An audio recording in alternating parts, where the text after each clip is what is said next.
The Fujicast is an independent loading zone production. The more astute amongst you will recognise that Kev isn't actually here in the studio, as was previously advertised. But the reason for that is it now costs, it used to cost, Kev, £83.52 to get a ham sandwich from the petrol station, or certainly the service station along the M4. But now the petrol, Kev, it's as much as a mortgage. Oh, it's insane. Absolutely insane. So we've decided to go green for the moment until it costs less than £90 for Kev to do a round journey. We're still on Zoom. Our Rayburn's broke as well, so we've got no way of cooking at the moment. So the kids are like, "Yay, takeaways every night." I'm like, "No." Rose is like, "Let's go somewhere expensive." I'll say, "Right, let's go to the BP garage for dinner." Yay! Well, and then it'll cost you £83.74 for a sandwich. The Fujicast. I think. When's that? When are you going to get your oven fixed? Have you got next available date for a service is 24th of April. What? They can't get the parts, of course. I'm not getting into it. Don't make me angry. I bet they're coming across on a P&O ferry right now. Mm-hmm. Oh, so they can't get the parts. You can't get your oven fixed. No, can't get any petrol. Petrol is, well, you can get petrol, but it just costs you an arm and a literal leg. You can't get petrol around here. The reasonably priced, and I say reasonably priced, is still like 80 pence more expensive than it was last time, is Tesco, as usual. But they're always full. They've always run out. So are you back in that land where people are queuing up for 5 hours to get a jerry can of petrol? Yep. Idiots. What? Yep. Oh, well, we're not quite in that valley yet. See the problems we have in bringing this to you. It's a miracle we even do it once a month now, to be honest. Really. And Kev is wasting away because he can't cook at his house. Takeaways. Yeah, takeaways, yeah. Oh, dear, the takeaway shop's loving you at the moment. Anyway, welcome. Here we are for the start of a new month. And Kev is on a diet of, well, it will be Easter this month as well, of course. So Kev is on a diet of takeaways and Easter eggs. Chocolate. That is my biggest weakness in life, chocolate. Haven't you given that up as well? No, good Lord, no. I'd rather give up breathing. Could you not have done that for Lent? No, I gave up lots of other things for Lent. Did you? Actually, I did things for Lent rather than gave things up for Lent. What do you mean? But we don't need to get into this. What did you do for Lent then? Stuff. What stuff? Things. Well, I want to know what things. Kind things for other people. Churchy things. Oh, I see. Well, then that's a good thing then, Kev. Yeah. Why are you being so secretive about it? Who wants to know what Kev's done for Lent? Even the dog at the back, even Barney wants to know. No. His paws up in the air. I want to know. Is it secret squirrel? Yeah, it's my direct route to heaven is on my way. Is it? Let's just leave it at that. When you get up there, the pearly gates will be closed, Kev. Oh, probably. It'd be too expensive. They probably won't be able to get the oil to do the gates because it'd be stuck on a lorry in Germany. No, it's not opening. Kev will have to go somewhere else. Some Peter will be sat there looking really angry. He's sent them all down in the elevator. That's right, yeah. Bing bong, going down. Bit warmer down there. Yeah, it will be. Oh dear, Kev. What do we do, eh? What do we do? Well, at least weddings are still going. They are indeed. Well, they're starting up again, aren't they? I'm actually having inquiries from people who are really frustrated with dates still. Really? Yeah, because there's definitely still a case of the rollover effect from what was it called? That thing, COVID, where a lot of people are still rebooking their dates still, and the people who would organically be getting married this year and next year, in fact, are finding it hard to get venues and dates. So there's a backlog. There's a backlog in everything in life at the moment. There's not a backlog of questions though. We still always need your questions to come in. So send them in via email. click at fujicast.co.uk, or of course through Facebook. We have today, first of all, Matt Stuart is our guest, but not only is he our guest, and he's a terrific street photographer, he's also Book of the Month, as it is now. Book of the Month. Book of the month. Book of the month. So is it still together? Have you broken? I just broke it. Yeah.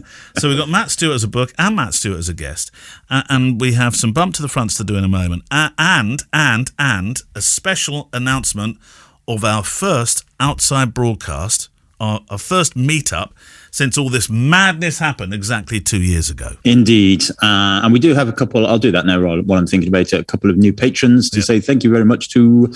We have Carl Britt, Matt Searles, Craig Richardson, Andy Fisher, Leon Droby, Casey Sister Son, Luke Jones, and Gareth Lyons. So thank you very much for helping me pay for my Rayburn repairs. Yeah, none of the money now is going into the FujiCast. It's all going towards Rayburn. What is I thought it was I know an Arga. I've never heard of a Rayburn before. A similar thing, basically. Owned by the same company these days. It's a big old thing that's cooking. It's nice. It is, as Gemma keeps saying, I'm like, maybe we should, think about. In fact, she was saying it the other day. Maybe we should think about ditching it, and. Does it stay on? But it's the character. It warms heats the house. It cooks the house. It dries our clothes. The dogs like lying in front of it, which is probably why it keeps getting clogged up and breaking. It's just a lovely thing. So it does everything. It is also your heating system. Well, it's not technically our heating system, but it does. When it's on, it heats the whole of the downstairs. Right.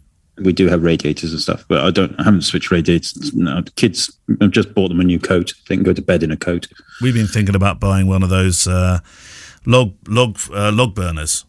Oh yeah, we have one of them as well. Actually, really nice.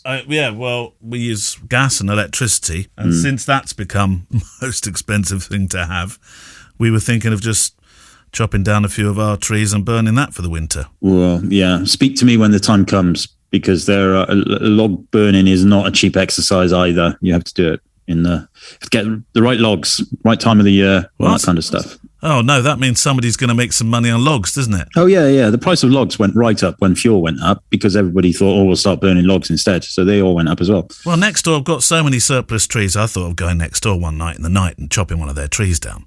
Can't I just do that? No, you'll need to dry the logs. Probably if it's been outside for 80 years, it'll probably need to be dried for about 3 years. This is getting. I'm going to buy a coat as well for the kids then. Yeah, just sit there with big duvets. Yeah. So, do we want to do the announcement for the broadcast now? No, we do that. Let's do that in the second half. We'll keep you waiting because it's a nice announcement. Right, questions. Who wants to go first? Me or you? You. Okay.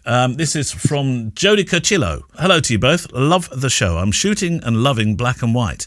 I'm not a professional. What? Yes. Yes. I'm not. What do you mean? Yes. Is that the answer to the question? Yes. Yes. The answer is yes. Everybody should shoot in black and white and see in black and white. I'm not a professional. Most of what I know is self-taught by reading and watching YouTube videos. I've read a yellow, red, or green filter when shooting landscapes are good for black and white, depending upon the scene. Do you recommend a coloured filter when shooting black and white for street or portraits? Thank you from Jody, Philadelphia, Pennsylvania. I don't think you use a filter when you're... Although actually don't you apply a filter within your Acros simulation? Well, yeah, so I think Jody's talking about shooting JPEG, and you can, or the monochrome and the Acros settings in the Fujifilm cameras have filters, so you can apply red, yellow, green. Yeah. Yeah, so when I'm shooting streets, and basically whenever I'm shooting JPEG in black and white, I'm usually using the red filter because that's quite contrasty, and that's what I like because I'm a contrasty kind of guy. The others are a little bit more subtle, softer. Green, I think, as Jody said, is more aligns itself to kind of softer shadow fall off and landscapes and stuff like that. But yeah, remember it's JPEG only. So if you are shooting RAW, then you can do all of that kind of stuff in Lightroom Capture One. But for filters, colors matching the filter color, they will be more zingy. What? Brighter, won't they, in the image? Yes, true. They will indeed, but it's more about the character of the density of the image, really. So a yellow one, for example, is much kind of when you look at black and white, so much lacks the contrast that I like, put it that way, whereas red adds that contrast that I like. But yes, you're right. You're quite right about the color elements of things. If you're shooting, putting an actual filter on the front of the camera, then those applications will apply. Would that be the same with the red filter in Acros? So, for example, a brick wall, which are mostly red, not always, obviously, but mostly red, will appear lighter, while say the sky will get very moody. Darker, I would say, probably with a red filter. Lighter? More contrasty in those darker kind of red areas. Oh, okay. I don't know. I don't really know. But you don't put a filter on yours anyway, do you? I do on the it's always on the red filter in the JPEGs, but because it's always on it, I probably never really noticed the difference. Yeah, but if you're shooting, in RAW, of course, you're doing all this afterwards anyway, aren't you? Yeah. Yeah, but as Jodie said at the beginning, the black and white stuff, and I said yes. Yeah, I've said this a billion times before. If you see in black and white, if you set your camera to be black and white film simulation, even if you're shooting RAW, then you'll see the definition of the image much clearer in the viewfinder, and then you can do whatever you want with the RAW file. I noticed the other day that you popped up. I'm always really fascinated when somebody puts up blog posts of a place where I regularly work. And I think you work at Wasing Park, which is 12 and a half minutes from my front door. I know, I drive past your house. I know. Practically every Saturday at the moment. You never drop in. Eh? So, Mullins might drop in. We put a place setting out for you and everything. You never appear. So I noticed, though, that the latest one you've done, there's quite a lot of black and white, or was it the one last but one? But a lot of black and white. But that's because that's what you love, isn't it? Yeah. So my clients nowadays get everything in black and white and color. So I've got carte blanche when it comes to the blog and albums and all that kind of stuff. If you could shoot an event only for black and white, you would, wouldn't you? Yeah, and I do. I offer that as a package option. I give them a discount. Not many people go for it, but some people do. Maybe one a year, and it's just black and white. Yeah, and they get a little discount, and I can just do my thing. Isn't it a shame it has to be discounted? Because when you work black and white images, sometimes it can take longer if you really want. Well, yeah, you're right. But the way I see it is that if I have a black and white only wedding, then I normally shoot JPEG. Or I edit from the JPEG. I shoot JPEG plus RAW, and I edit from the JPEG. So my workflow is much, much quicker. So I pass that saving on to the consumer. I'm talking to you, BP. I'm talking to you, British Gas. I'm talking to you, Greg's Bakery. I'm talking to you, wood suppliers of Wiltshire. Yeah, pass the savings on to the consumer. Yeah. Do you know what our local garage did? I don't know. When St. Rishi Sunak said at 10 a.m., 11 a.m. Saint Rishi Sunak, did you say? Yeah, he thinks he's a saint, doesn't he? Anyway, he's come to save us all by doing Sweet FA. But anyway, he announced at 11 a.m. or whenever they did the budget that they were going to reduce fuel taxes by five whole pence in a litre. Yeah. And our local petrol station immediately at that point put their prices up by 5 pence. No. So at 6 p.m. when the law came in, they could reduce them back by 5 pence to exactly what they were before. And very nearly, I had to go and put a little bit in because I was on 1 mile left and there's no other way of getting fuel around here. Yeah. So I went in, I put minimum amount you could put in was £5, and I pressed the trigger and it instantly went up to 11 quid because it went so quick. And I went in to pay and I was so angry, and I can tell. I got back in the car and it'd gone up to 22 miles. No. Oh, dear. Oh, my word. £1.94 a litre. The average, well, it doesn't sound like it's the average at your place, but the average drop has been 3.5 pence. That's the difference it should be making, but clearly it isn't, and I don't think it is around here either. Yeah. Oh, Kev. Well, I get it that the cost has gone up. I totally understand that, and for the reasons why. But then there's profiteering on top, and it makes me angry. This what you're hearing this week is Kev's counselling session. I will got a whole month of it painted up. I will gently steer you through this. Do you want me to do another question? Because I think there's more than there are on the Facebook ones. Shall I? Go for it. Yeah. Shall I do another one? This one's from Chuck Thurmond. Greetings from Tennessee, where the petrol is 5 pence per gallon. Oh. He didn't write that bit. I just thought, I wondered how you would react. A big reason I switched to Fujifilm was the smaller size, lighter weight of the cameras, along with the wonderful images for the cameras, of course. But have either of you ever been questioned about your use of Fujifilm cameras while shooting professionally? Like many, my entry into the Fujifilm world was with an X100 series camera. Several years ago, a friend asked me to shoot a family reunion. Easy for me to say. I carried a Canon DSLR along with a recently acquired X100S.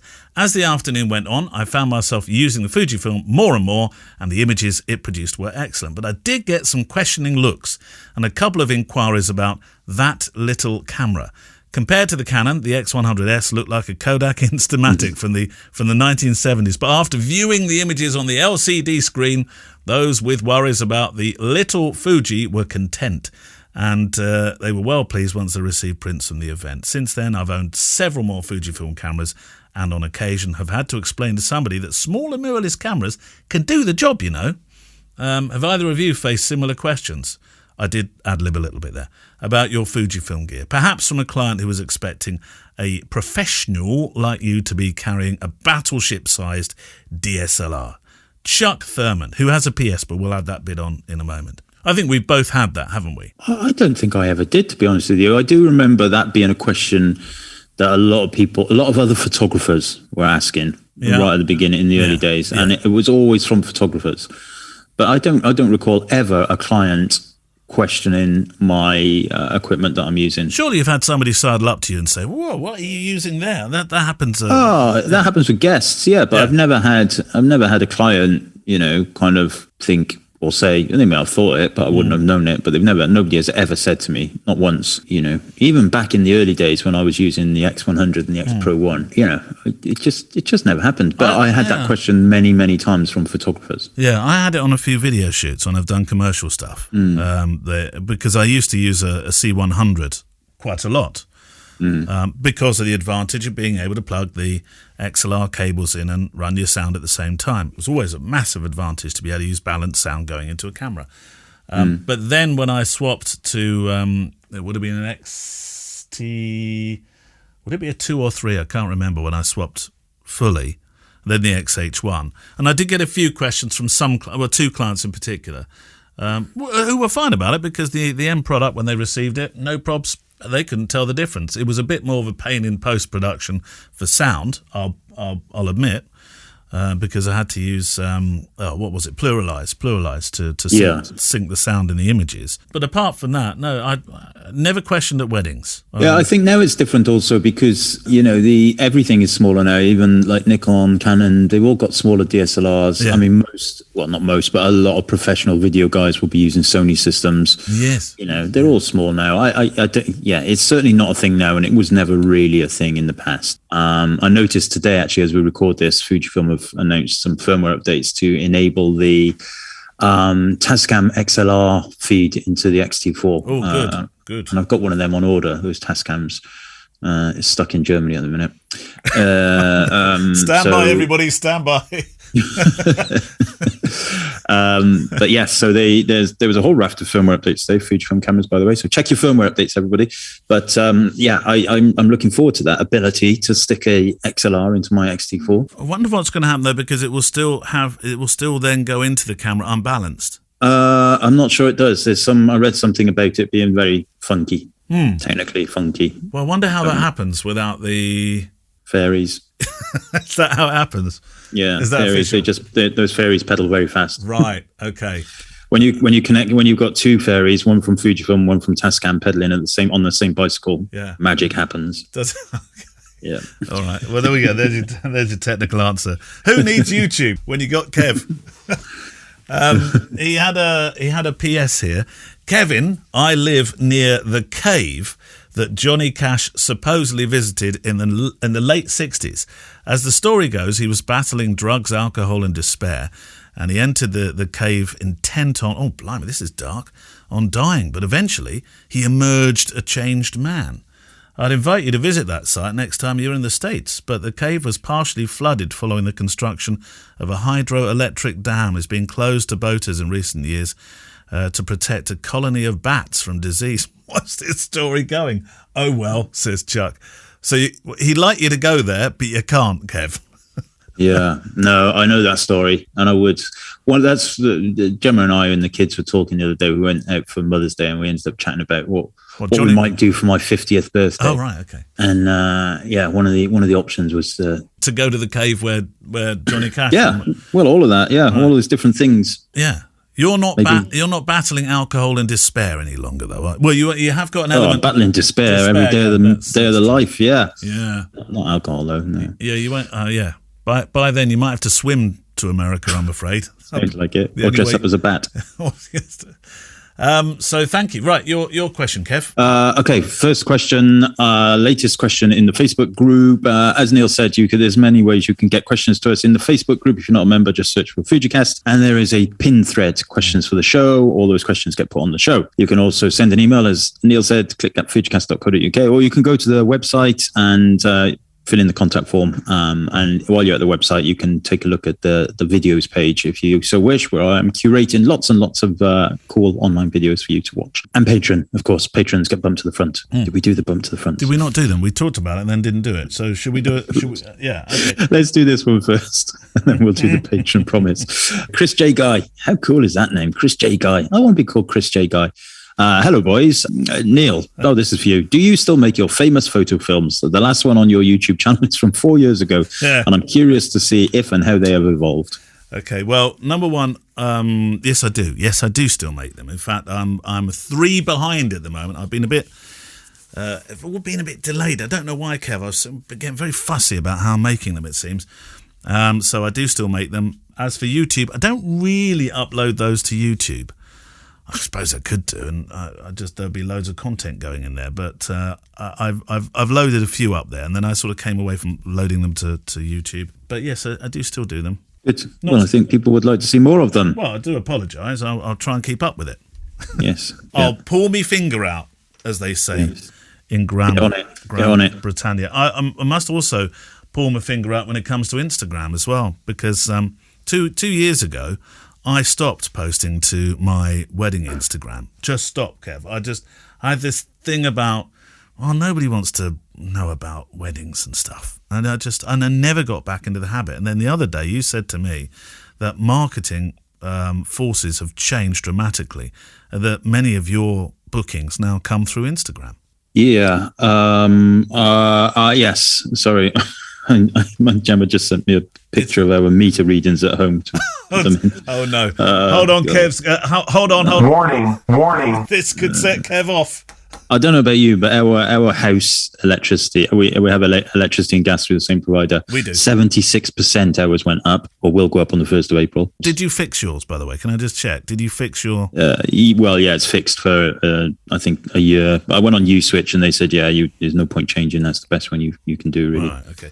I can't remember the question because you were reading it, but Sorry, the first part of it was about the photo films, and then I countered it with Instagram, Kev. Yes, Instagram, yes. So, I was going through my stats the other day and just looking at inquiries, general, because I track all my inquiries. Yeah. And 6 out of the last 15, I think it was, not actually inquiries, but 6 out of the last 15 people that booked. Right. So there were more inquiries, but people who actually booked, and that does take us back into like September last year. Yeah. But over that period, 6 of them cited Instagram as where they found me. Really? Okay. Yeah. So that's changed dramatically then? Yes and no. I think probably more people are, Instagram is now kind of ubiquitous. I can't say it. Ubiquitous. Is that right? Ubiquitous. Ubiquitous, Kev. Ubiquitous. Careful. It's Instagram is synonymous, perhaps, then with more people are more used to using it and planning weddings and stuff on it. I think, and various things like that. So yeah, it's working for me. And I know we had a whole thread on Facebook about it, didn't we? Instagram has changed their algorithm. It's all about reels and blah blah blah blah. But as Matt Stuart says in our interview today, if you have a negative attitude about something, it will reward you by kicking you in the negativities. So have a positive approach to things, and it will probably reward you. Shine a little happiness. Yeah, so that's all you've got to do to be successful on Instagram. Is you've just got to look at your computer and say, Instagram's great. Isn't Instagram great? It's awesome, man. And then you'll get loads of bookings through the door. That's all. Well, you seem to be doing all right with it, actually. So yeah. How often do you make sure that you post on Insta? I don't have any schedule whatsoever, but this week I've done 2. Last week I did 2. Yeah. Then I think probably since Christmas I've done 5 max. I just do it when I've got. It's not loads then. Yeah. No. Well, again, we've said it loads of times, haven't we? People use it, I think, for the wrong reasons. They expect it to be a marketing platform, and it's not. Marketing and branding are different, and branding needs to be approached in a very subtle way, and that can filter through to marketing, but they are different. It's not a place to just advertise. Yeah. People don't want to be sold to constantly. Yeah. They want to stumble across your stuff and then go like that. I hate that. I have noticed, though, with your Instagram, you're doing less of the personal stuff than you used to do. Yeah, but just because I've done nothing personal. Okay. We can't afford to go out. Kids, put another duvet on. I do also have my other Instagram account, the street photography one, which I haven't logged on that in the same period of you, like 2 or 3 years. And I looked at it the other day, and it's got like 2,500 subscribers, and I was like, oh, I totally forgot about that thing. Hey, better do some but there more. you go. All right. Right. Should we do some bump to the fronts before we hear from Matt Stuart for our interview today? Okay, so I'm just looking. We don't really have a bump to the front question. Come on, patrons, you can get your head in front of the line here. We do have one from Gareth Lines. Have you had Roman Fox on the podcast as a guest? And the answer is no. However, we shall add him to the potentials list. Yeah, put him on the list. That's from Gareth Lines. So Roman Fox. Right. I'm just typing Roman Fox into my list of potential interview guests. Snaps by Fox, by the way, is his Instagram account. It's very good. I have followed it. Well, on the same, before we go to the interview there, Martin Dollog has contacted us with a suggestion as well. Hi guys, first of all, you have my deepest respect for the best podcast I've found so far. So it could change. And it's not just a photography podcast. Well, we are, aren't we? Really? Well, maybe not. Now we've turned into a counselling service for Kev. Obviously, with all that's going on. Thank you, and thank you again for doing what you're doing.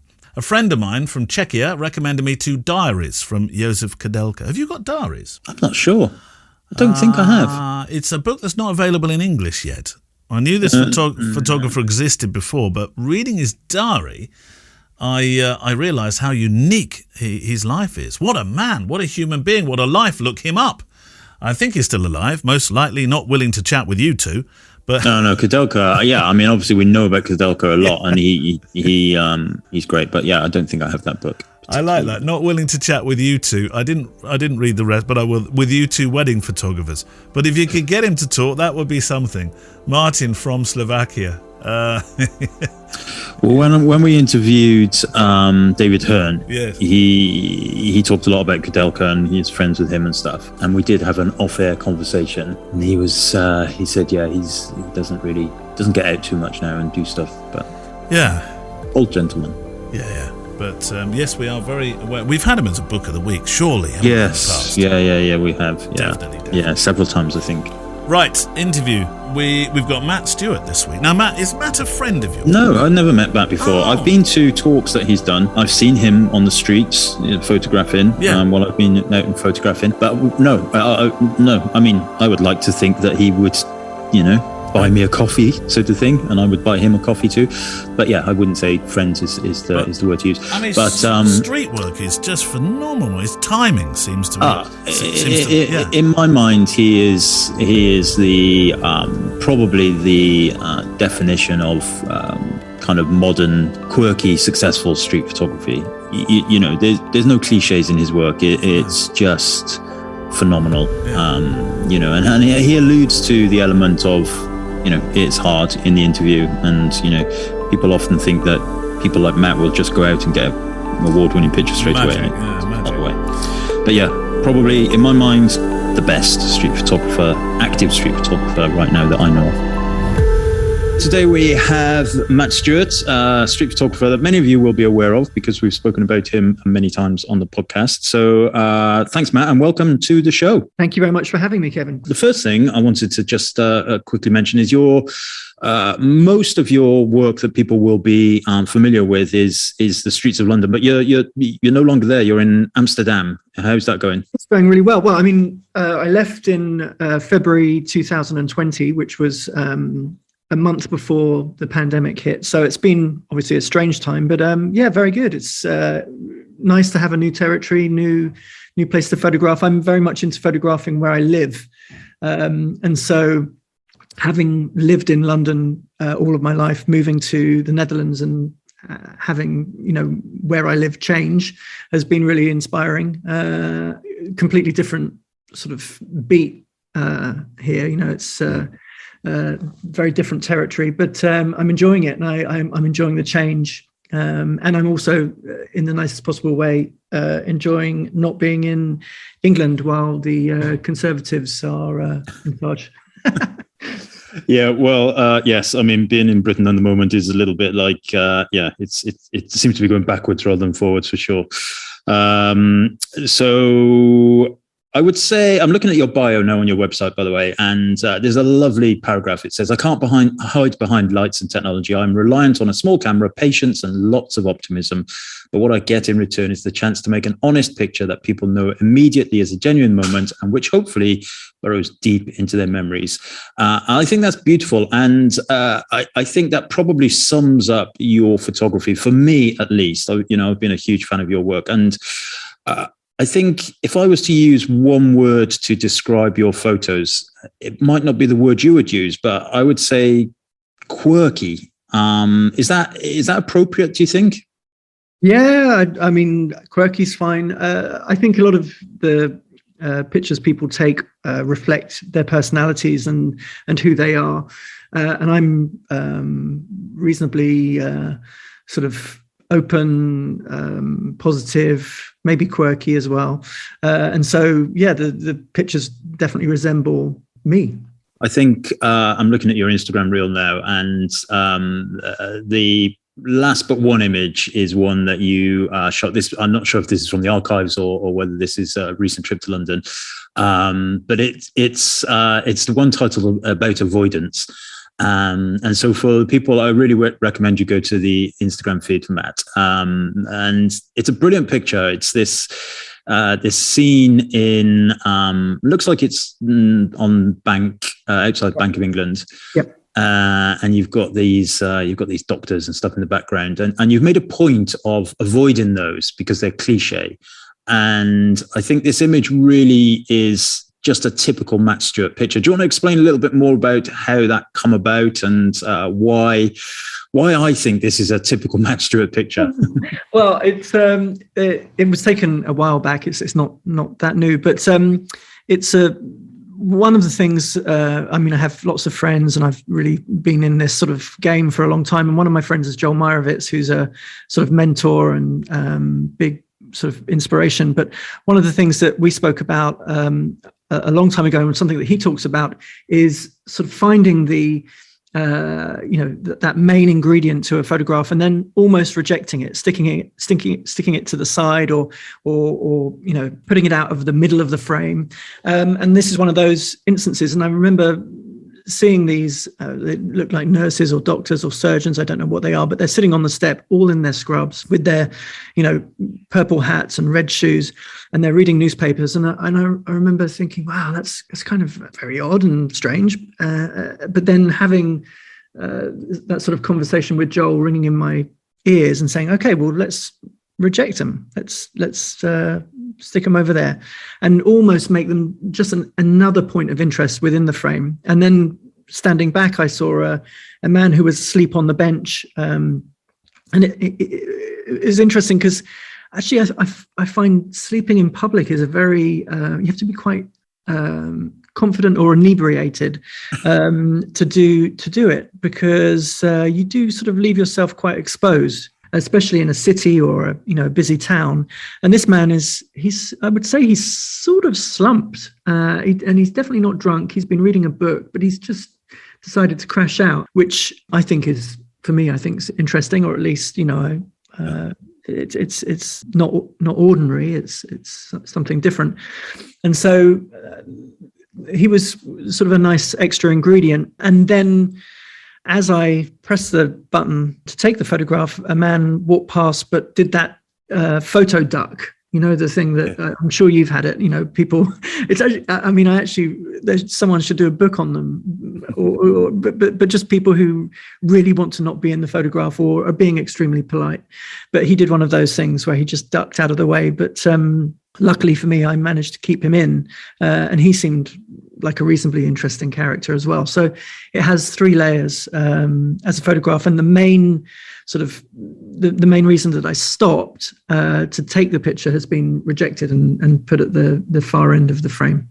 Yeah, it is a great picture, and it has all those layers as well. Like you said, it's uncluttered as well. So there's no overlap. It's a brilliant picture with a good moment. And you're right about it's a very British thing, isn't it, to avoid that. I'm dreadfully sorry, and either walk around the camera or duck. Whereas perhaps if you're in New York, he would have just walked right in front of you and just totally ignored you. Yeah.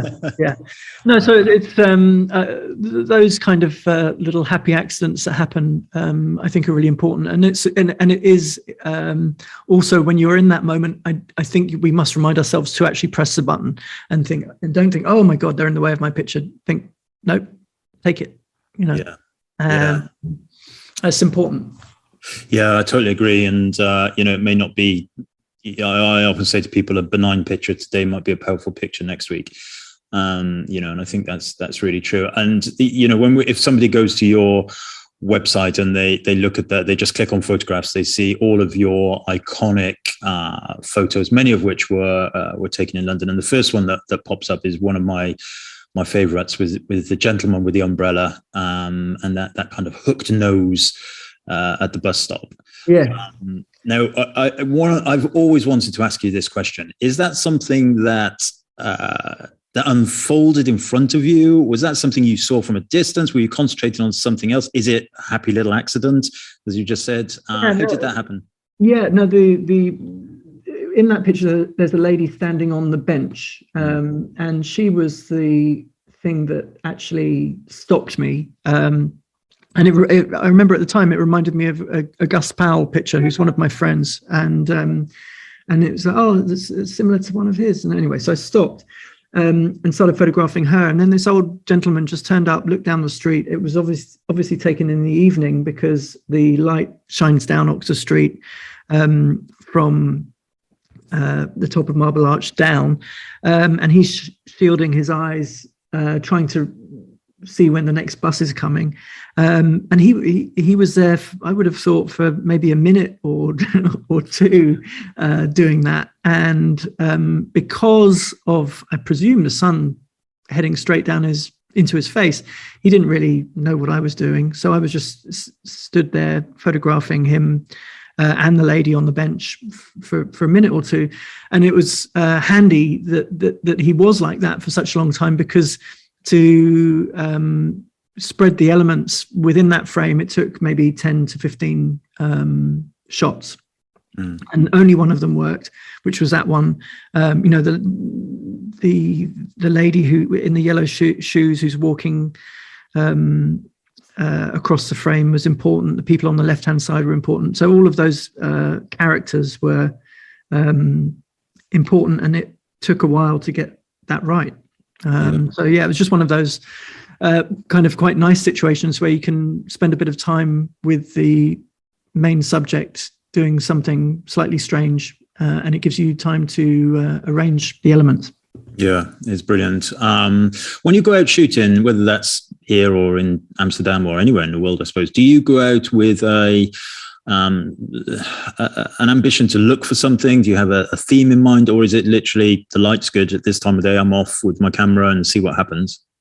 I tend to split my head into lots of different characters. At the moment, I'm really interested in, at the moment I've been photographing this industrial estate, which I'm enjoying. And I go there at certain times to photograph that when the light is good and the colors are good. And then if I go into Amsterdam, I've actually discovered that the light is fantastic at around 1 or 2 o'clock in the afternoon, because of the streets are a different shape to the London streets, which are a lot wider, a lot busier. These are all sort of little, well, I kind of consider Amsterdam a little bit like Paris. It's a bit of a museum. And so a lot of the streets are still kind of in the shape that they were 100, 200 years ago. And the light shoots down and makes great sort of shadows and then lit cross sections. It is a little bit like a sort of mini New York. It's sort of based on a kind of grid system. And the light there is fantastic. And those kind of pictures are just classic, I guess, street photographs with no theme around them. And then at the moment, I'm really interested in a painter called Geoffrey Smart, who is an Australian painter. He was an Australian painter. He's dead now. He made paintings a little bit, they're kind of Hopper-esque in a way, but sort of with an industrial lean. And so I'm trying to find these sort of themes that are similar to his work. So riffing off of a painter. So I do that. And then I have a sort of bigger project, which is just on the Netherlands and photographing the Netherlands and the weird and the wonderful. So I definitely compartmentalize my photography into different sections so that if one wears out, I can go back to another and reinvigorate it and feel reinvigorated myself, as opposed to just the slog of the let's hope that something happens as I walk out the door, which is important and you must have, but I quite like the idea of starting and finishing things. Yeah. And I think, I kind of, when I speak to people about street photography, and I mention you, I always say that, you are it's what I would consider honest street photography. It's not, these days, I think there's a lot of issues, there's cliches, of course, but I think a lot of it comes, not in your work, but cliches in street photography now, because I think a lot of people are worried about privacy and the concerns about that. Certainly in London, I find that people are kind of standing back a bit more. Maybe they're using silhouettes or lights and shade. How do you think that's affecting you, if it is at all, this whole almost, I don't know, hatred almost of people on the street with cameras, which is awful, but it seems to be getting worse with privacy campaigns and all things like that. To be absolutely honest, I just get so wrapped up in my own head when I'm doing it that I don't really care what people think or spend the time to think about what people think. I just do what I'm doing. And sometimes people do come up to me and ask me what I'm doing. At the moment I'm photographing quite a lot of buildings, and the Dutch, I've discovered, are, let's call it curious, but they I'm constantly asked, what are you doing? And then I just have to say honestly what I'm doing, and they realize I would say on about sort of third or fourth second of the conversation that I'm just this slightly strange photographer bloke that enjoys photographing things. Yesterday I was photographing a red building, and I was asked, why are you photographing the building? I said, because it's red. And that was the honest answer, and that was why I was photographing the building. So yeah, but as far as that, the kind of hostility towards photographers, I just generally do it and imagine that I don't imagine anything. I just do it and don't think about it too much. And if anyone asks me what I'm up to, I tell them honestly what I'm doing. Usually I'm not doing anything that I shouldn't be doing, unless I've accidentally stumbled upon, a nuclear base, in which case I say sorry and I leave. But yeah, I don't think about it too much. And I think the more you think about it, the more likely you are to be, glowing red and to be standing out. And we'll have more of Matt Stuart shortly on the programme. We're now doing our interviews in 2 parts, like we always did, but not across 2 weeks, because we're monthly. You're going to have the second part coming shortly. You didn't talk about, it's not in part 1 or 2, about one particular image that I love of him. Well, there's so many images that you could talk about, but in his tab, All That Life Can Afford, there are 2 images in particular. One is the lad that's climbing on the postbox with a red BMW in the background. You look at it and you think, surely that was set up. He must have found a lad wearing a red top to jump on a red postbox in front of a red BMW. But it is a game of absolute patience with him, isn't it? Yeah, absolutely. There's absolutely no chance of anything being set up. That is an incredible picture. Yeah. Just basically all of his pictures are incredible. Yeah, and some people might say it's luck, but there's hard work involved in luck. There's a whole science behind luck, including the ability to listen to your intuition and, actually follow it, Kev. As he says in the interview, if you do 25,000 steps or 20,000 steps a day, things will happen in front of you. Yeah, that's true. That's true. Step count, Kev, step count. Right, we'll do Book of the Month very, very soon. Do you want to do a question or do you want me to do one? I can do one. Do you want Bob Rose says, gentlemen, first off, I'm so glad to have stumbled across the Fujicast podcast back in 2020, shortly after the vid hit. Oh, it's getting all kinds of shortenings now, isn't it? The vid with an apostrophe in front of it. The Rona, that's what we call it around here. Got the Rona yet? Nah, I ain't had the Rona. Have you had the Rona yet, Kev? I ain't had the Rona. You've escaped. You must be the only person in the whole planet that's escaped the Rona by the sound. No, Layla and Gemma also. They haven't had the Rona. They haven't had the Rona. Layla is Welsh Gar's wife. But yeah, other than that, I think we might be. Yes, you are the only two. I tell you what, cart them off to do some special tests. They've clearly got something about them. Right, he goes on to say, your humour makes me laugh and the knowledge shared helps me understand my Fujifilm X-T4. Right. You guys are just what I needed. Second, my Mondays will be a bit less satisfying now that you're going to once a month format. We're here today. But as long as you cast, I will be listening. Yeah. Keep up the great work. So now a question. What experiences do either of you have using Fujifilm cameras for infrared photography? And as a follow-up, what thoughts do you guys have regarding using an unconverted camera and a filter versus converted camera? Bob in Nebraska. Okay, well, I have no experience at all of using those. Have you? No. That was a very quick one then, wasn't it? No, however, I do know a couple of people who have done them, and I have seen images from them, and they do look quite... I wouldn't say it's my cup of tea. No. I probably wouldn't spend money on converting a camera to infrared. But if you're interested in that kind of image where essentially everything looks like it's been snowing, that's what I think. You get these kind of scenes of like a building with grass out in front of it, and it looks like it's got snow on it, but they are quite striking pictures for sure. And you can get your cameras converted. For a while, I think Fujifilm actually did an infrared camera that was only available to military and UK police. Wow. It's certainly not something that you can buy. Wow.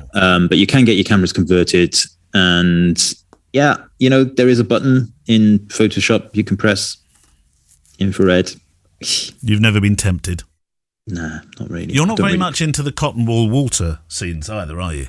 No, I don't like milky water. See, I love the cotton wool, or milky as you call it, water. I love those shots, but you're not into that. They're very. I mean, I get it. I understand why people like them from a kind of very aesthetics, calming point of view, I suppose. But to me, it just doesn't look real. It just, But I think sometimes when it goes beyond the obvious and becomes something almost like you'd find on another planet, then I admire those more, because then it transcends from a photograph to a piece of art, I think. But generally, when it's just running water that's milky, not your cup of tea.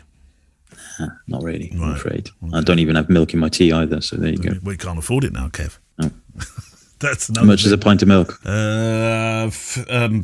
60, 70 pence, something like that. What? It used to be 24 pence. Well, prices have gone up, Kev. When I was delivering milk, it was 11 pence for a pint. It used to come in a proper glass bottle. Yeah.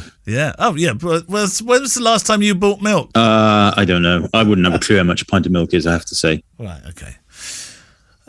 Keith Fincham, hello from Australia, Neil and Kev. To say that I enjoy your podcast would be to understate the obvious.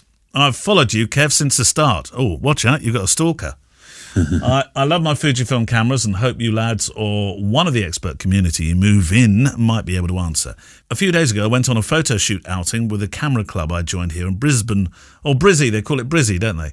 I had my X-T4 and the Fujinon 100 to 400mm zoom. It was to a birding wetlands. Very little of what I shot was in clean focus. I've tried since adjusting settings in the AF menus to allow tracking AF in CH, but the results are still disappointing, especially when compared with what friends using the Nikon GRP autofocus or the Canon equivalent were achieving. Is it my ineptitude in this environment, or perhaps the way the camera is set up that's causing some disappointing results? Any help and advice would be greatly accepted. Best regards.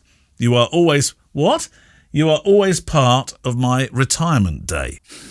What does he mean by that? Don't know. Retirement day, the first Monday of every month, retirement day. It's retirement day, yeah. Oh, there we go. Happy retirement day, Kev.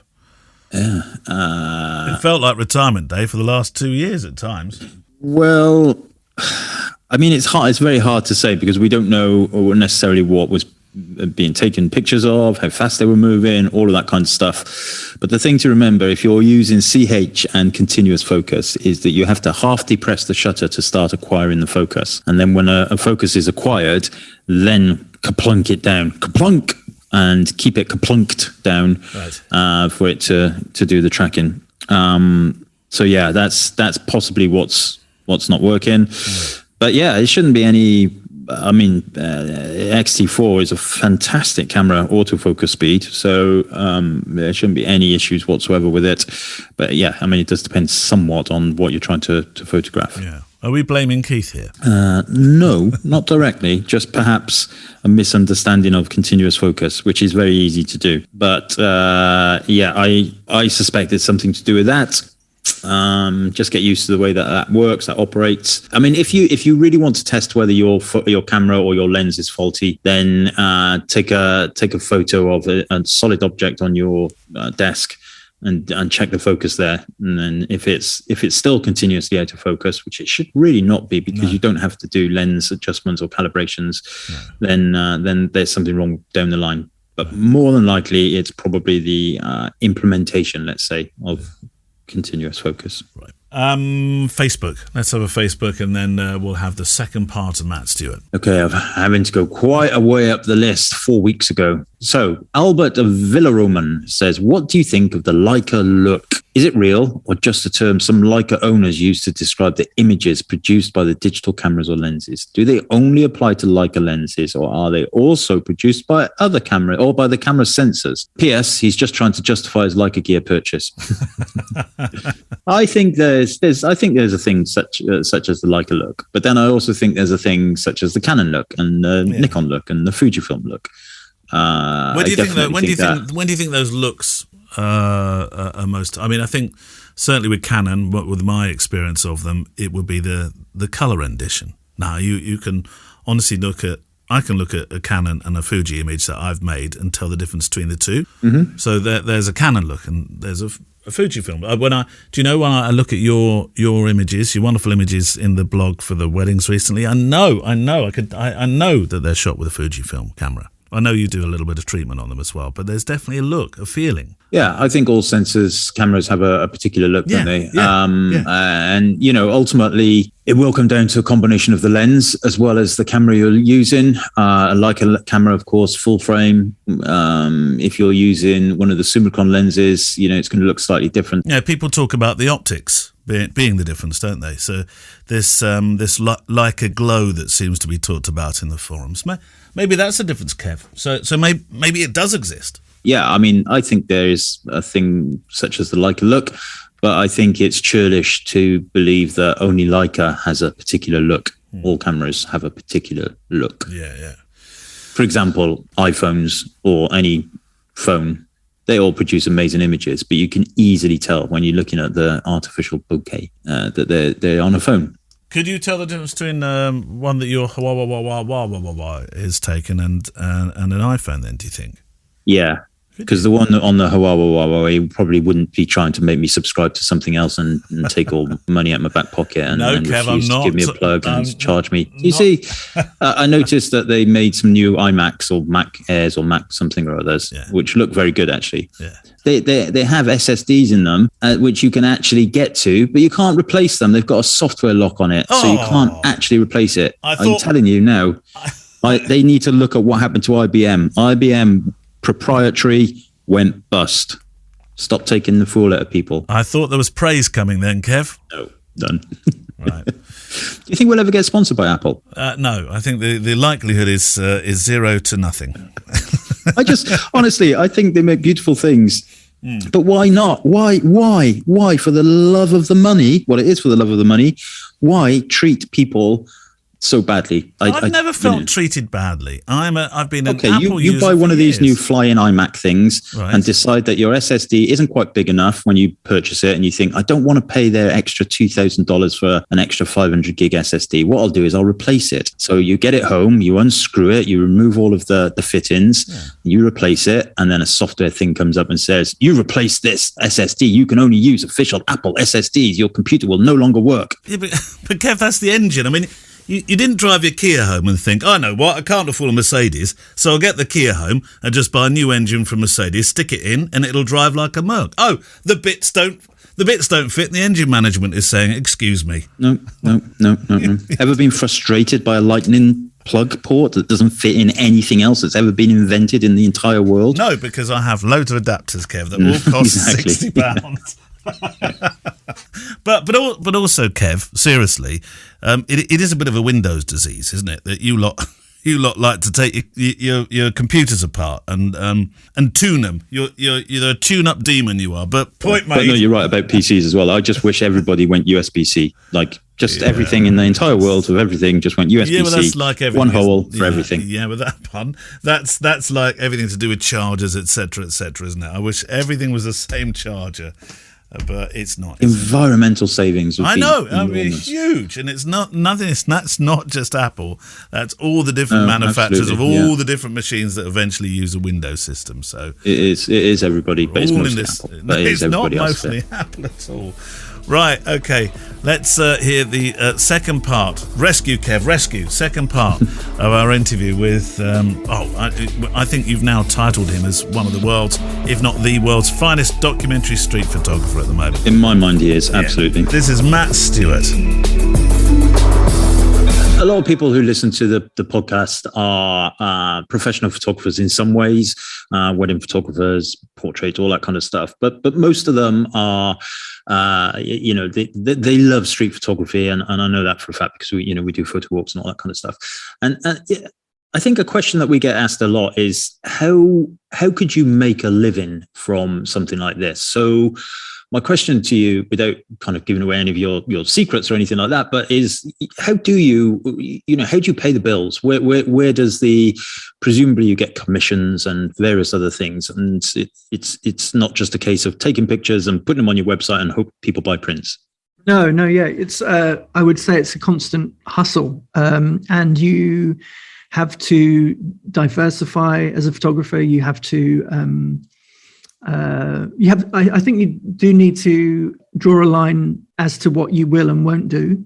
I remember quite early on agreeing with myself not to do any corporate photography for tobacco companies. And I've held that one all the way through 25 years. But yeah, I mean, I sell prints. I sold a print last week. I do very occasionally do advertising work, which is very lucrative, but really it doesn't come along very often. What else do I do? I did do workshops 2 years ago until the pandemic hit. I probably do workshops again at some stage. I get asked to do talks. I sell books. I print books and sell books.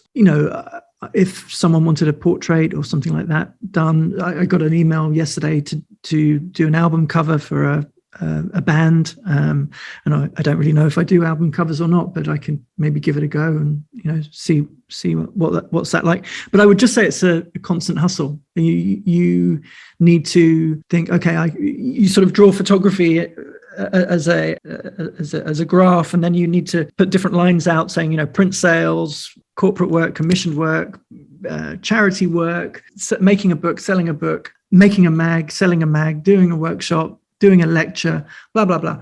And throughout that, you end up just about scraping a living, but you definitely don't get rich. I'm sure there's I don't know any sort of contemporary street photographers who are rich. Isn't it sad? I mean, potentially, if you were photographing in the 50s and the 60s and you're a big name, you may well have done reasonably well because photography was so imperative and so important at that time, and it was such an amazing time. But no, I don't think there's any. I don't know anyone who's rich, but I know a few people are making a living doing it, and I guess that's the dream, really, is because it's not a job. Yeah, it's enjoying yourself, isn't it, and making some money from it. Yeah, I mean, every day that I've been a photographer, I've never considered it a job. I've always thought, wow, this is, don't tell anyone about this because this is great. This is great. But yeah, no. So but also I do think you need. One of the other things, and maybe it's because I'm totally stupid, but it's, keeping positive, keeping going is important. As soon as you get sort of one of those kind of, bitter, beaten down, photo hack type people that says there's no money left in this and blah, blah, blah, blah, blah, blah, blah. Well, generally it's a self-fulfilling prophecy and there won't be. And with that kind of attitude, you kind of, you're not even past go. Yeah, absolutely, and there are too many of those types of people. You mentioned briefly their books, and I think All That Life Can Afford. When you first published that, I think I bought that directly from your website, and now, of course, I think it's in its second edition now. And that's kind of like an anthology of perhaps your classic work. I'm going to ask you a question, which you may or may not be able to answer. But if you could pick one picture as your favorite from that kind of, any of your pictures really, which would you say is the one that defines Matt Stuart? Let me think. In the second edition, there's a picture that I added to it, which was also chosen to be at the beginning of the new Bystander book. It was a picture that Joel particularly liked, and it's taken on New Oxford Street. It's a taxi with a flower on it, and there's these sort of people walking towards me, and I probably like that one most at the moment. Although, to be absolutely honest, they're all pictures that I like them all, but I think very much my sort of mentality is like their history, and I'm moving forward. So my favorite picture is probably just around the corner with a bit of luck. Yeah, that's a very good way of putting it as well. I think, when I look at your work, I'm forever drawn to the leaf, the simple smiling leaf on the pavement, and that's been on the cover of that was the cover of one of your books, wasn't it? It's definitely the cover of Think Like a Street Photographer. Yes, yeah, that has become one of the more well-known pictures. And it's just a leaf on a pavement, but it has obviously the sort of metaphorical things, a smiling dead leaf. It's been very popular, very very copied. The amount of pictures that people send me of blinking leaves, which is all good. I don't have copyright on leaves. It's been a useful picture, and also a picture that is actually sellable, so it can be sold very easily through agencies, or it can be used. It's been used in an advert for a bank, and so I got paid a reasonable amount of money for that picture to be used. And I always think it's funny because it's just a bloody leaf that's on the pavement. But did you pick up the leaf and take it home? No, I often wish I had. I should have kept it and sort of put it in a book or something and flattened it out. But no, it's blown away now, I'd have thought.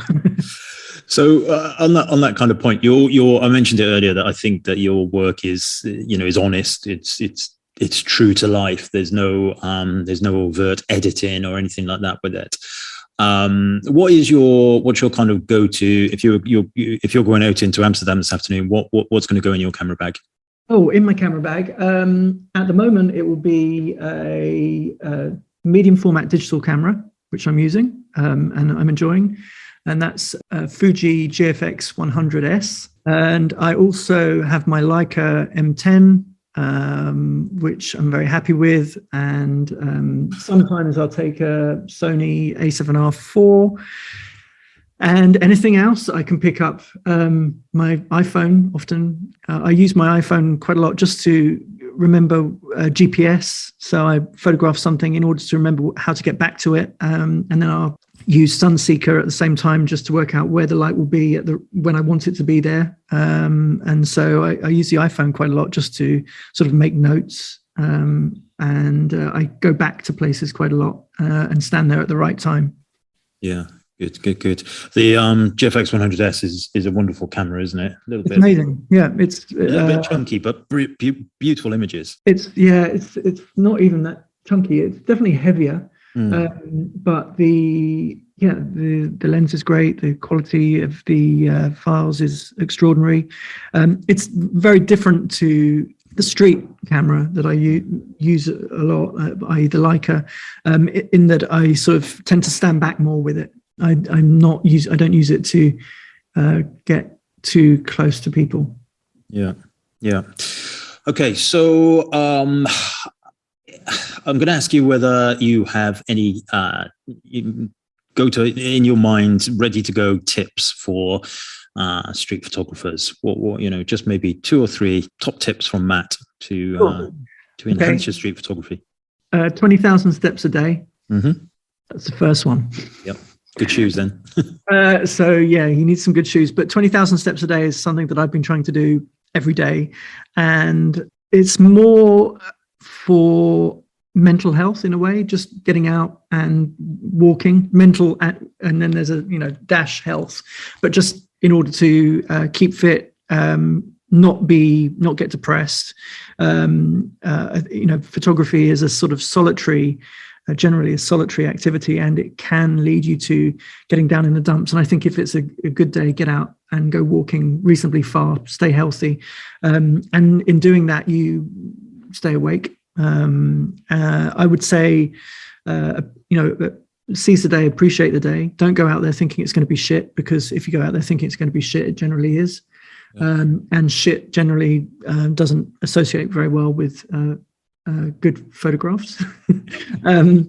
So mental attitude is important, and like I say, just the actual act of doing it. And it's a cliche, but it is about the journey, not necessarily the destination, which is the print hanging on the wall. Be totally open to failure, because as Alex Webb famously said, 99.9% of it is. I would embrace sketching, which is, I mentioned in my book, but sketching means that you're just picking it up along the way. It's not too important. Don't overthink it. Don't overthink it. Just pick it up.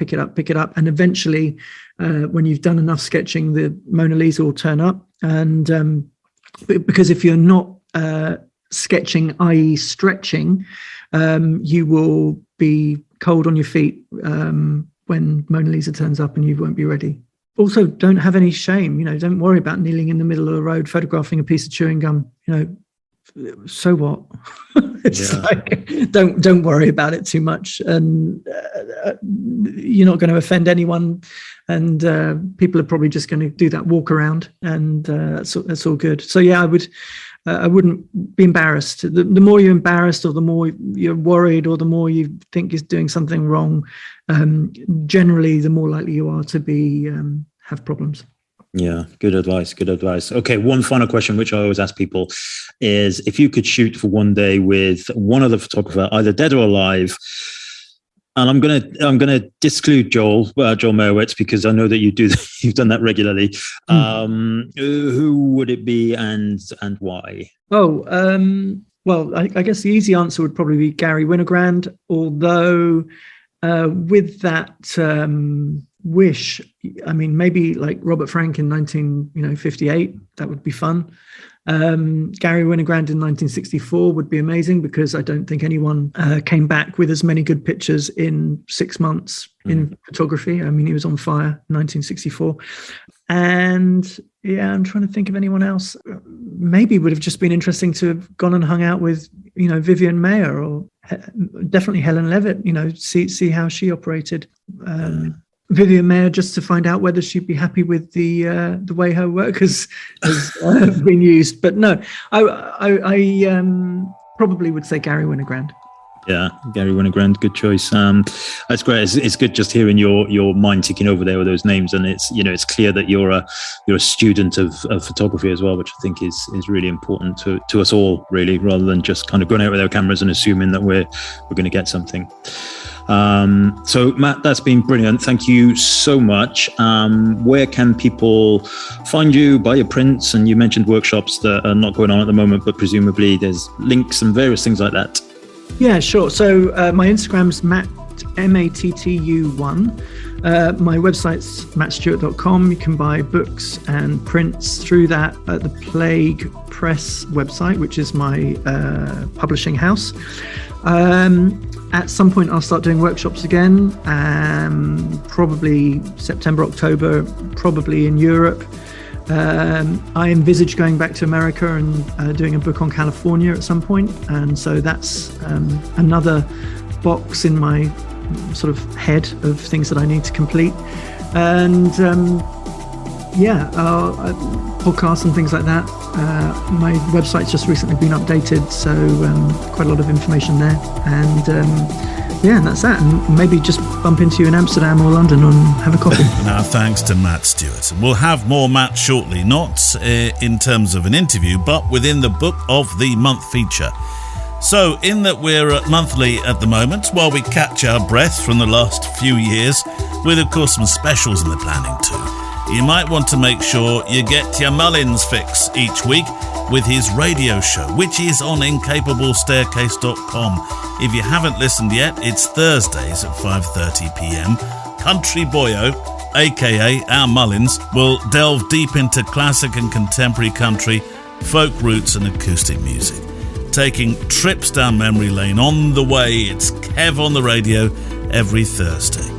And a reminder that on kevinmullinsphotography.co.uk, and we'll link to that on the website, or the show page rather, by going to the Photographers tab, you can see all the courses and workshops Kev has coming up, including new workshop dates for Blackpool and Weston-super-Mare.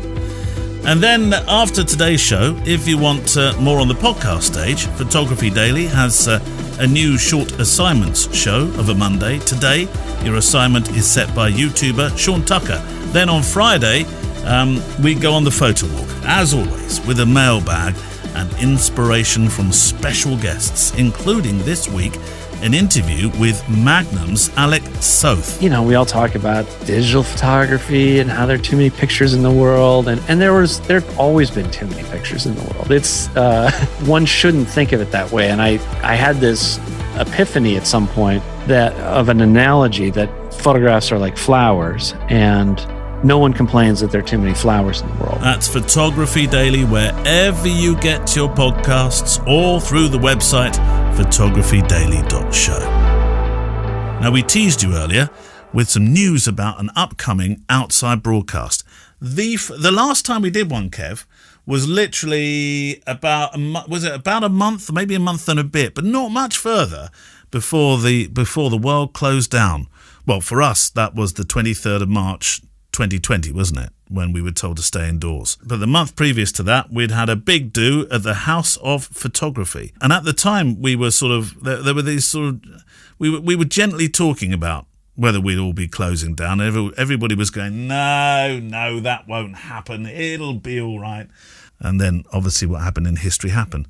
But we're back at the House of Photography. We are indeed. 16th of June 2022. Mm-hmm. We will be doing, you call it an outside broadcast. Maybe is that a radio terminology for something that's not done in your studio? Because we will be inside. Yeah, no, outside doesn't mean you don't have to be outside, Kev. It just means you're outside the studio. Ah, okay. Yes, so we will be having an indoor-outside broadcast. That's what the outside broadcast unit of the BBC is all about. At the House of Photography on the 16th of June, Fujifilm are kindly hosting us. There may or may not be things you can play with in terms of Fujifilm stuff, but we will be there. and we would like some of you to be there. In fact, we would like 50 of you to be there because that's all we can have. And we will do a live podcast recording, which you can be a part of. We will, in almost all likelihood, do some. So we're going to have the House of Photography, the upstairs gallery area to ourselves from, I think, about 4 p.m. till about 7 p.m. Yep. So we'll do some nibbles and drinks and chit chat and the podcast recording, and we will more than likely organize some kind of social photo walk in the morning as well of the 16th, and thereafter we will then also try and organize somewhere for us to go and have a few beers and drinks and wines and last time we ended up in a big boozer, didn't we, Kev? Yeah, we ended up in O'Neill's. We rented the upstairs in O'Neill's, which maybe we'll do again, depends on numbers. So put down in your diary, 16th of June 2022, House of Photography. The good folks, Andreas especially at Fujifilm, helping us out there. Yes. And we will be doing something on that day. It has to be ticketed. The tickets will be zero priced, obviously, but it has to be ticketed because we need to keep an eye on the numbers. Those tickets will be available to patrons first next week. So look out for your patron inbox, and then we will announce it thereafter on the website and the podcast and Facebook and all those kind of other places. So yes, there you go. 16th of June, 2022. Come along. It'll be fun. It will be fun. I've just written down and just want to go across these words again. There may or may not be some things that you can play with. Yes. There will be lots of things you can play with. There may or may not be things that you may not have played with before. Yeah, that's what I was going for, Kev. Mm-hmm. So, all right. So there we go. There is your invite. 16th of June, the House of Photography. Back out into the wilds again, Kev. It'd be nice if we do a photo walk thing in the morning. Then we'll be recording that for the show as well. Yeah. So, all good. It'll be. The ticketed thing will only be for the few hours at House of Photography, but everything else will be open to everybody. Good. Questions. Here's one from Nariman Masavi. Hi guys, thank you for answering my question regarding the microphone recommendations recently. Here are a few more questions. Number one, I currently have the 16 1.4 and the 50 to 140. Could you recommend a third lens that I should have? There's 4 questions here, so we'll take one at a time. The 50 to 140 is great, but sometimes too large to carry around. Should I wait for the rumoured 56 1.2 Mark II, or would you recommend the 33 1.4 or something else altogether? Well, they're very different focal lengths here, aren't they? Being in Vancouver, we get 300 days of rain, so weather resistance is important to me. Well, the 50 to 140, the 56 falls within that range. The 33 clearly doesn't. So I think if you were apples for apples, then that wouldn't probably feature in my recommendations. The 50 to 140 is large, but it's such a good lens, isn't it, Kev? I've used it so often for filming, actually, particularly for talking heads interviews. Yeah, but if you've got the 16 and you've got 50 to 140, then you're looking for something in the middle, really. 56 1.2, the current version, I have no idea about a future version, but the current version is, it's a lot smaller than your 50 to 140, but it's likewise a lot bigger than the 35 f2, for example, and somewhat bigger than the 33 f 1.4. So it all depends on whether you're lacking a focal length or whether it's about weight. But I'm reading this question that he'd like to get rid of the 50 to 140 in some respects. That's why he's thinking about the 56, the rumoured 56 1.2. Well, then what I would probably do is, if you don't need the long end of the 140, if you're not shooting at that end, I'd probably get the 35 f2 and the 50 f2 because they're both relatively cheap lenses, and they're weather sealed and they're faster focus and all that kind of stuff. And that way you've got the holy trinity of 3 lenses. Yes. But if you need that 140 length, then you're going to have to keep it. Okay. Yeah, you're stuck with it. 2, my settings are usually aperture priority at 1.4 with the shutter speed locked to 1/2 on the body.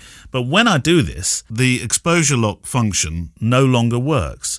When I set the auto ISO and a minimum shutter of 1/2 in camera, the EL works fine, but in low light situations, the camera overrides the minimum shutter. Not sure if you have found a way around this. So the minimum shutter speed in your auto ISO is only the recommended one that it's going to try and work to. If it can't do that, it will never exceed the ISO ceiling and floor. But shutter speed, it may well end up going slower than that if it simply can't get the exposure. And it will notify you of that by changing the shutter speed indicator in the LCD. You'll see that in red rather than in blue, or you'll see it in a different color depending on how you have your LCD set up. So it sometimes can go a little bit slower, in which case you can just whack it into shutter speed and decide and override it if you so wish. Exposure lock, well, should still be working. Remember, if you're shooting fully manually, then you are it won't make any difference because you're taking full control of the exposure. So if you're in one or more of the auto modes, then you will be able to lock the exposure using the button. But fully manually, there's nothing to lock because you've set it. Okay, third question out of the 4. A lot of the time, I tend to share photos with friends and family on the spot, and I use the quick transfer feature with the Fuji Cam remote app. This used to work fine till I got the X-T4, and I've dedicated slot 1 for RAW, slot 2 for the JPEGs. For some reason, the images shot this way have a note on them saying unable to transfer, similar to video files. Is there a workaround here? I should note I've some JPEG settings turned on, grain, etc. Not sure. I don't think that matters at all, does it? With your JPEG settings, it shouldn't. No, but the camera remote app can only transfer JPEGs. So it may well be that you want to swap your card, whichever card is recording the JPEGs and RAWs. Yeah, I think you can that one caught me out for ages, not realizing that RAW couldn't go across. Yeah, I think that's still the case. I don't really use the app, but I think that's the case. I noted today that also the firmware updates to the cameras should give you a little bit better connectivity with the app for those that have been struggling. But yeah, it can only send across the JPEGs. No. And finally, a more emotional question. This past week with the situation in Ukraine. Now, he sent this in at the start of March, so a few weeks have gone past, of course, so bear that in mind as we read this. I've not picked up my camera at all. I used to take my camera with me everywhere, but I find that my motivation to document what I see in front of me is at an all-time low. I'm curious if you guys also experience a lack in motivation when there's a global crisis or just dealing with emotionally difficult situations in your life. Well, I mean, I refer back to when I stopped using Instagram, because I just thought during a time when you were watching the news and the horrible sort of the count of deaths, etc. I thought, who wants to look at fluffy pictures of weddings when there's this pandemic going on? And you were looking at the horrible pictures coming out of China and Italy in particular at that time, which then, of course, became more expanded. And so I know exactly how you mean. I thought I don't fancy doing light and fluffy at the moment, and it became a brick wall for me that lasted well in and out of.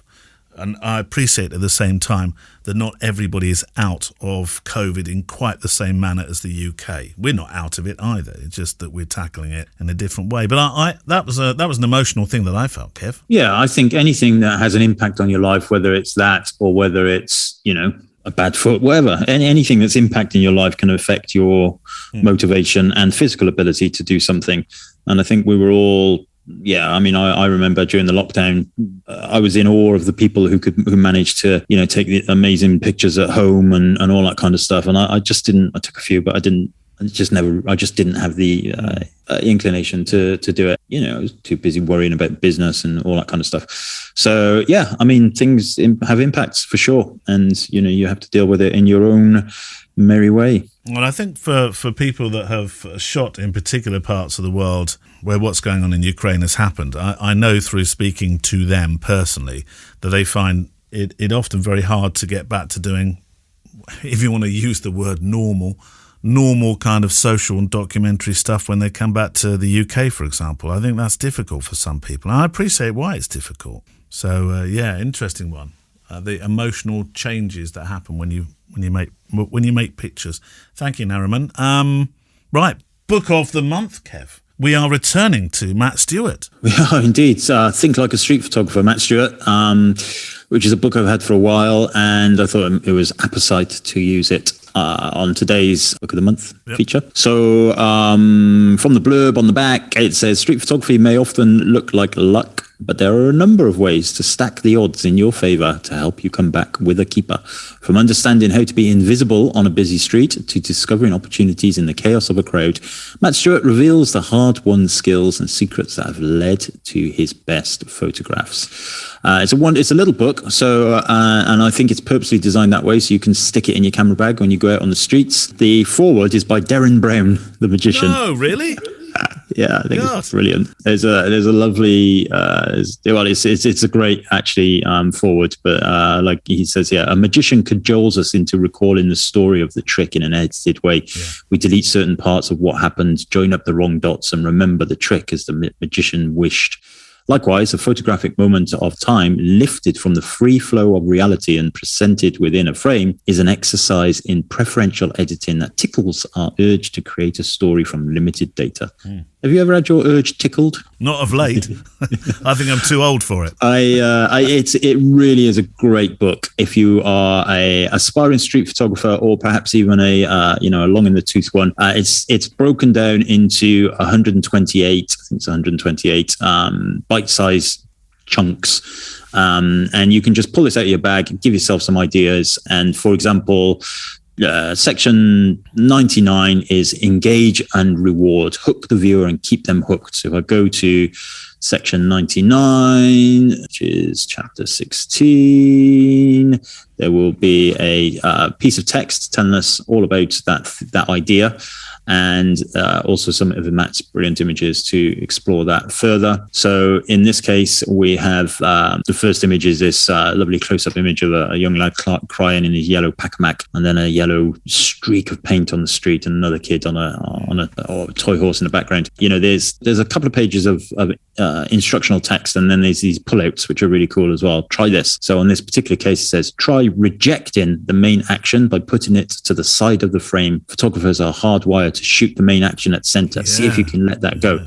Now, if you listen to the interview with Matt, you'll know that we discussed the latest image on his Instagram post at the time of recording, where he explained that very well about the most obvious thing in the frame is not what he was concentrating on. I think you do that, Kev, quite well as well, actually. I try. It's something I do kind of try and do. But Matt is kind of a very good stick.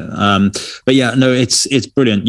So chapter 11, strange but true. You wouldn't believe it. Sometimes events can unfold before your eyes that you just couldn't make up. If you're alert and respond quickly, you'll make the shot.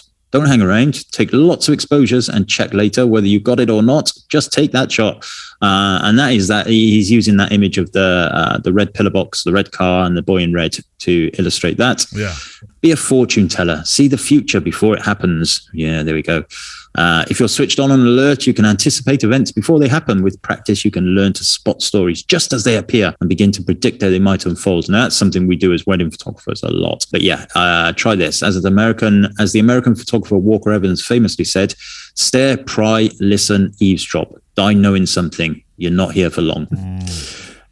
Wonderful. Really, really cool book. You can get it from all major retailers, of course, and we will have a link to it on the show notes for this episode. Matt Stuart, Think Like a Street Photographer. And of course, Matt's got lots of actually good photo books as well, but this is an instructional book, if you like. Very good, very good. Is it a technical instruction book as well? No, not at all. There's very little talk about gear and technology and apertures and all that kind of stuff. It's all about observation, which, as you know, with me, I like to tell people we're observers, not photographers. Okay. Yes, very good. One last chance for a question, Kev. Do you want to go for it, or shall I go for it? Okay, I'll do it. I don't mind. Well, no, you do it. Why not? You do it. Go on. Well, I have got one here actually that does. You were talking about editing, obviously there. So I've got one that plays back to the editing. So it could almost be planned. Will Collin. Hi, Neil. Hi, Kev. Wonder what your views are on the rights and wrongs of editing. Specifically, do you aim for your edits to look natural with no obvious signs that the photo has had work done? Or do you think it's okay to, in inverted commas, amp it up in order to create a striking or interesting image, even if the viewer would know that it can't have looked like this in real life? I ask the question because I think I'm in the former camp, although I suspect I do stray into the latter. Occasionally I come across other people's photos where there's a glaring halo along high contrast edges, such as buildings against a bright sky. They're obviously maxed out in the clarity or structure, and in my humble opinion, if it's that obvious, then it's too much. But I'm certainly guilty of other trickery, like cloning out inconvenient details or desaturating the colour. I've found that once I'm done editing a shot, I leave it for 10 minutes and I come back. And I often find it looks overdone. I have to dial down the changes I've made. How do you know when you've done enough but not too much? Thanks, Will Collin. That's a very well-worded question, actually, because I think the idea of going back after 10 minutes is a super idea. Perhaps not so practical when you're doing hundreds of images from a wedding. I don't know, Kev, but or maybe you could sort of put the edit down and go back the next day and see if it looks overdone. But I think I'm certainly guilty of that on occasions because I really like dark, moody, dramatic black and whites. There's no way some of those scenes could possibly look like it naturally, regardless of the monochromatic sort of feeling about them. Well, yeah, that's what I was going to say. Black and white is not natural in its own right, is it? It's but I mean the contrasty and the sort of, when you really work the light. I think ultimately, if you're editing images to change the appearance of what was there, then it's entirely up to you, of course. Yeah. Editorial photographers will do this a lot to they will take things out of frames and stuff like that, and that's part of their remit. That's what they're being paid to do, and they're right to do that kind of stuff. I think if you're doing anything where it's documentary storytelling, that kind of stuff, personally for me, I wouldn't remove anything from the frame, but yes, I will obviously use presets and various things like that. But I would say, going back to that point about halos around buildings and stuff, then that's probably just bad editing. I don't know whether there's another conversation to be had over whether it should be edited in the first place. It depends, if it's a press association submission, for example, then you're just not allowed to. But if it's not for that, then yeah, all bets are off, aren't they? But then it's a case of whether it's edited well or not. If you can see it, obviously, then it's not particularly being well edited. Colour's one of those things that can be awkward, though, isn't it? I had a client who felt that the colours weren't so natural. And there was a particular period when I was editing, I think, images in a certain way. Everybody else had said, absolutely fantastic, but this one client had said, no, that's not the colour of my... So colours can be... And you actually, when you edit, you use classic chrome, don't you? So colours are slightly different. Yeah, I don't use classic chrome so much now, but I edit... Yes, my presets definitely change the look of images, but more towards a filmic look, and it does affect the colour, for sure. Has anybody ever said anything? No. But, like I said, it's the same as the conversation about the Leica look, isn't it? Every camera takes a different picture. Well, that's very true, yeah. Well, thank you, Will, for that. Questions-wise, for the next show, then, we need to start filling up Kev's Facebook stuff there. So there is a Facebook post right at the top of the Facebook group page, isn't there, Kev? There is, indeed. I have some legacy questions left from a few months back that I will get round to as well. But yes, keep them coming. Thank you to Matt Stuart for being our guest this week, and also the book of the week, which we will book of the month. I'll have to get used to that. Book of the month, which we will link to on the website page. But one of the important thing is to remind you the 16th of June, we will be at the House of Photography. If you want, I know you've been across this once before, Kev, but just to remind us, if you want to be there, what will you have to do? So the House of Photography, by the way, for those who are thinking, where the hell's that? Is on Longacre in London. It's Fujifilm's big, beautiful store. Yeah. Yes. So tickets will be available imminently. We will send them, give options to the patron members first. It will be free, zero priced. And then we will announce various other places, Facebook, on the podcast, and on the website. So if you don't do the Facebook thing, which I totally understand, then keep an eye on the website and obviously listen to the next podcast. And you can send your questions in, of course, by email to click@fujicast.co.uk. I generally read out the email ones, and Kev's into Facebook these days with the questions. I don't know, Kev, you might be back in the studio next month. You might not be. Oh, it all depends what's happening with the price of petrol. Oh, come on, my horse. Yeah, well, you could. Yeah, you could come on Star, couldn't you? Star, where have you been? Kev's off now siphoning petrol for the afternoon. And we will see you next month. Bye-bye. Bye. The Fujicast is an independent Loading Zone production. Email the show with your questions and words of wisdom to click@fujicast.co.uk. Email any complaints and political nonsense to our wives, who will deal with your comments in their own good time and in their own good way.